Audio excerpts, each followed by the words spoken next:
முக்கியமாக ஒன்றே ஒன்று சொல்லணும், தைரியமாக ஒரு விஷயத்த பேசாத. பேசல வீட்டில் தான் உட்காந்துருப்பேன். நான் வந்து ஒரு அக்காவாக மேடையில் சொல்கிறேன். கோவம் வருதா மனசுக்குள்ளே வச்சுக்க, ரூமில் வச்சு எல்லா வேணாலும் திட்டிக்க, பப்ளிக்கில் சொல்லலை வச்சுக்க, படம் கிடைப்பது கடினமாக இருக்கும். அதனால் சில விஷயங்கள் எல்லாம் வந்து உள்ளுக்குள்ளே பேசிட்டு வெளியில் வந்து நம்ம நல்ல பிள்ளை மாதிரி நடிச்சுட்டு போயிடுறேன்.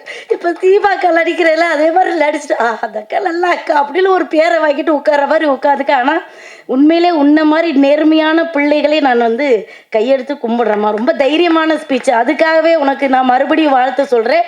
ரொம்ப நன்றி நன்றி நன்றி. பேர் பார்ப்பாங்க, அதில் தைரியமாக பேசிட்டு ஒரு பிள்ளை உட்காந்துருக்காளா, எனக்கு ரொம்ப சந்தோஷமாக இருக்குது. அதே மாதிரி ஆனந்தராஜ் சார் வந்து நான் சின்ன பிள்ளையில இருந்து பார்க்குறேன். நானும்மா சின்ன பிள்ளையில இருந்து பார்த்தேம்மா. அவருக்கு வளைவியா இப்போ நான் நடிச்சிருக்கிறது.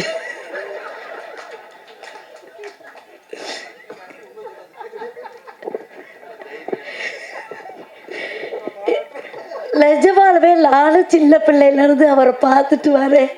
அவரை பார்த்து பயந்த ஒரு சில ஆட்கள்ல நானும் ஒருத்தர். ஆனால் நம்ம ஆமாம் படத்துல தான் வில்லன், நிஜத்தில் அவர் வந்து ஒரு குழந்தம்மா. இந்த மாதிரி ஒரு குழந்தைய, அதாவது வளர்ந்த குழந்தைய நம்ம பார்க்கறது ரொம்ப சந்தோஷமா இருக்கு. அப்படி ஒரு குழந்தை உள்ளம் கொண்ட அண்ணன் அவர்களுக்கு நன்றி.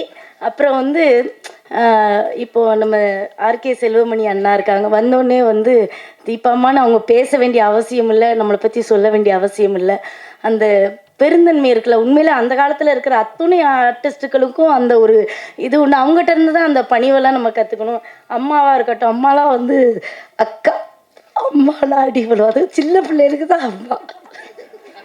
கரெக்டு தான். அதனால் அக்காவுக்கு உண்மையிலே சொல்கிறேன், அவங்க வந்து ஒருத்தங்களை என்கரேஜ் பண்ணுறதுலையே இருக்கட்டும். இன்றைக்கி வந்து ட்ரெண்டிங் யாருன்னா அக்கா தான். ஏன்னா வந்து அவங்கள நம்ம ஒரு மாறுபட்ட கோணத்தில் இன்றைக்கி நம்ம பார்க்குறோம். நிறைய பேருக்கு நிறைய விஷயங்களை சொல்லி கொடுக்குறதுல அவங்கள அடிச்சுக்க ஆளே கிடையாது. இப்போது இந்த படத்தில் எனக்கு வாய்ப்பு கொடுத்தவரை பற்றி முக்கியமாக சொல்லணும். ஏன்னா இத்தனை பேரை பற்றி நான் இன்றைக்கி பேசுகிறேன்னா அதுக்கு காரணம் வந்து இயக்குனர் தான். அவர் தான் இந்த படத்தில் நான் நடிக்கிறதுக்கு முழு முதற் காரணம். அவருக்கும் தயாரிப்பாளர் அவர்களுக்கும் என்னோட நன்றி. என்ன அப்படின்னா, மண்ணு, பெண்ணு, பொண்ணு, இந்த 3 விஷயத்தையே தான் தேடி மனிதன் அலைந்து கொண்டு இருக்கிறான். இந்த மண்ணை அடையும் பொழுது பெருமை அடைகிறான், பொண்ணு அடையணும்னு பேராசைப்படுறான். இப்படி மனிதன் வந்து ஒரு விஷயத்துக்காக தேடி தேடி அலைந்து அலைந்து தன்னை தொலைக்கிறான். இதை தான் இந்த படத்தில் சொல்லியிருக்கிறாங்க, வேற ஒன்றும் சொல்லலை. ஆமாம், இந்த 3 விஷயத்தை தான் இதில் வந்து, அதாவது ஒரே கத்தியில் வந்து ஒரே உரையில் 2 கத்தி எப்படி இருக்கும் அப்படின்னு கேட்டால் இதில் இருந்தே உங்களுக்கு தெரிஞ்சிருக்கும்.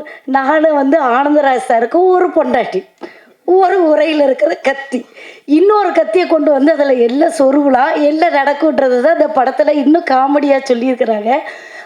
நான் நடித்ததை பற்றி சொல்லும்போது ஊரில் விளையாட்டாக கிராமத்தில் சொல்லுவாங்க, அதாவது ஒருத்தனுக்கு 2 பொண்டாட்டி.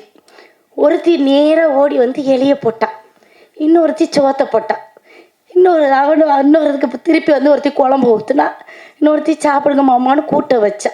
இப்போ மனுஷன் சாப்பாட்டை பிசையணும்ல, பிசையும் போது ஒருத்தி கையை பிடிச்சிட்டான். நான் வந்து முதல் பொண்டாட்டி, உனக்கு நான் குழம்பு ஊற்றினேன், இக்குழம்பை மட்டும்தான் திங்கணுங்கிறா. இன்னொருத்தி நான் முதல் பொண்டாட்டி, உனக்கு சோறு போட்டேன், நீ சோறை மட்டும்தான் திங்கணுங்கிறா. இப்போ 2ஐயும் போட்டு எப்படி பிசைய முடியும்? ஒன்றும் பண்ண முடியாது. கடைசியில் 2 பேரும் கோவப்பட்டு நாய்க்கு கொண்டு போய் போட்டாள். அதனால் 2 வச்சிக்கும் போது ஜாக்கிரதையாக இருக்கணும். முதல்ல நல்லா தான் இருக்கும், போக போக தான் அது கத்தி கழுத்தை இருக்குதா எல்லாம் ஏதுங்கிறது தெரியும்.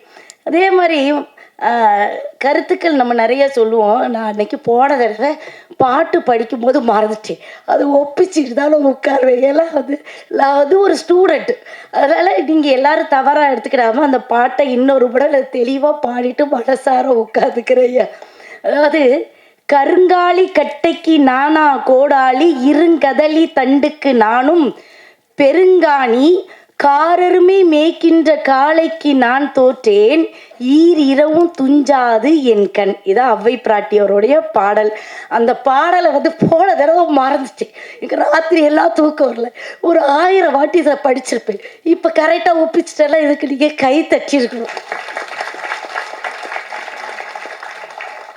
ஆமாம், அது ரொம்ப சந்தோஷமா இருக்கு. அந்த பாட்டை நான் மறந்துட்டேன்.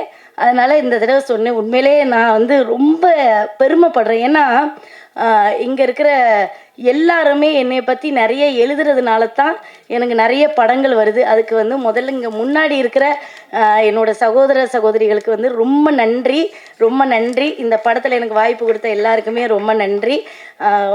முக்கியமாக ஒன்று சொல்லணும், தைரியமாக ஒரு விஷயத்த பேசாத பேசல, வீட்டில் தான் உட்காந்துருப்பேன். நான் வந்து ஒரு அக்காவாக மேடையில் சொல்கிறேன்.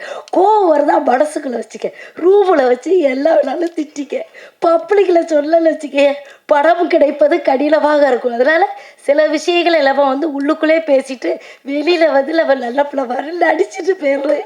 இப்போ தீபாக்கா நடிக்கிறேன்ல, அதே மாதிரி நடிச்சுட்டு அந்த அக்கா நல்லா அக்கா அப்படின்னு ஒரு பேரை வாங்கிட்டு உட்கார மாதிரி உட்காந்துக்க. ஆனால் உண்மையிலே உன்ன மாதிரி நேர்மையான பிள்ளைகளே நான் வந்து கையெடுத்து கும்பிடுறேம்மா. ரொம்ப தைரியமான ஸ்பீச். அதுக்காகவே உனக்கு நான் மறுபடியும் வாழ்த்து சொல்கிறேன். ரொம்ப நன்றி நன்றி நன்றி. பாட்டை மறந்துட்டேன், ரொம்ப சந்தோஷமா இருக்கு அப்படின்னு சொல்லிட்டு ஒரு அருமையான ஸ்பீச் வந்து கொடுத்துட்டு போயிருக்காங்க.